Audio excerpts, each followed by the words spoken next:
লাগতে পারে বাংলাদেশে তার উপর ক্রাশ খেয়ে গিয়েছে। সে আমাকে পছন্দ করেছে, আমি তো ক্রাশ খেয়ে গিয়েছি। প্রেম তার কিভাবে পড়বো? শাকিব খান শাহরুখ খানের থেকেও হ্যান্ডসাম। শাকিব খানকে তার বয়স দিনে দিনে 10 বছর করে কমছে, তো ওইটার থেকেও 3 গুণ বেশি সুন্দর শাকিব খানকে এই সিনেমাতে লেগেছে।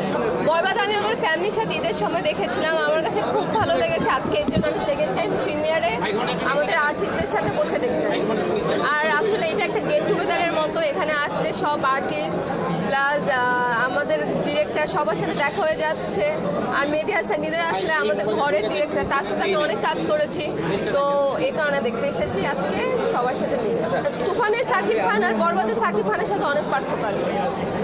তুফান সিনেমাটা তো অনেক সুন্দর ছিল, কিন্তু ওইটার থেকেও 3 গুণ বেশি সুন্দর শাকিব খানকে এই সিনেমাতে লেগেছে।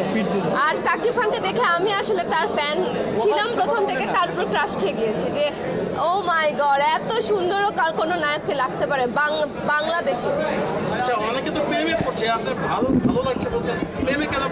আমি তো ক্রাশ খেয়ে গিয়েছি। প্রেম তার কিভাবে পড়বো? সে তো best, Shakib Khan is the best. কোনোদিনই শাকিব খানের সাথে শাহরুখ খানের তুলনা আমার কাছে মনে হয় না। শাহরুখ খান হ্যান্ডসাম, শাকিব খান শাহরুখ খানের থেকেও হ্যান্ডসাম। অফকোর্স শাহরুখ খানের এখন এইজ হয়ে গেছে, বাট শাকিব খানকে তার বয়স দিনে দিনে 10 বছর করে কমছে। আপনারা নিজেরাই দেখেছেন বরবাদে তার বয়স মনে হচ্ছে না, কত কম লাগছে। তো শাহরুখ খানের সাথে কিভাবে তুলনা করে? সে দেশে বলে নায়িকা পায় না, সে অনেক নায়িকা খুঁজে, কিন্তু আমি নিজে শাকিব খানের সাথে হারলিনে কাজ করেছি, সো সে আমাকে দেখেছে, তার সাথে অনেক কথাবার্তা হয়েছে। সিনেমাতে নিবে এই ধরনের কথাবার্তা এমন না যে হয়নি, সে আমাকে পছন্দ করেছে, তো সে বলেছে যদি কোনোদিন হয় আমার মনে হয় হয়ে যাবে।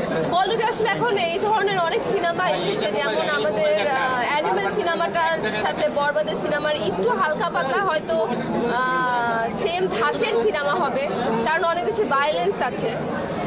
অ্যানিমেলও এরকম ছিল, বরবাদটাও একটু এরকম, হয়তো এই কারণে মানুষজন বলছে যে অনেক মিল পাচ্ছে।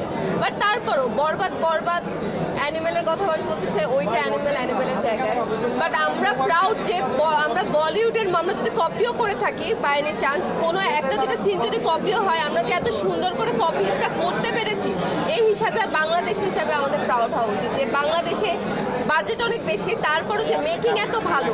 একটা নতুন ডিরেক্টর, নাটকের একজন ডিরেক্টর হঠাৎ করে এসে এত ভালো একটা আসলে মেকিং করেছে, ধামাকা দিয়েছে দর্শকদের।